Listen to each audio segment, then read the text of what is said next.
Dunyo xalqlari madaniyatidagi umumiylik va farqlar.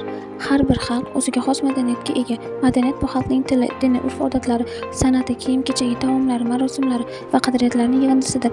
Dunyo xalqlari bir-biridan farq qilsa-da, ularning madaniyatida umumiylik jihatlar ham ko'p uchraydi. Ushbu umumiyliklar va farqlar insoniyatning boyligi va rang-barangligini ifodalaydi. Dunyo xalqlari madaniyatidagi umumiyliklar bir necha asosiy jihatlarda namoyon bo'ladi. Masalan, barcha xalqlarda oila jamiyatning asosi hisoblanadi. Kattalarga hurmat, bolalarni tarbiyalash, mehr-oqibatli bo'lish kabi axloqiy qadriyatlar deyarli barcha jamiyatlarda mavjud. Shuningdek, inson hayotidagi muhim bosqichlar, tug'ilish, nikoh va o'lim bilan bog'liq marosimlar barcha xalqlarda mavjud bo'lib, ularni o'ziga xos tarzda o'tkazishadi. Har bir xalqda san'at va musiqa inson tuyg'ularini ifoda etish vositasi sifatida qadrlanadi.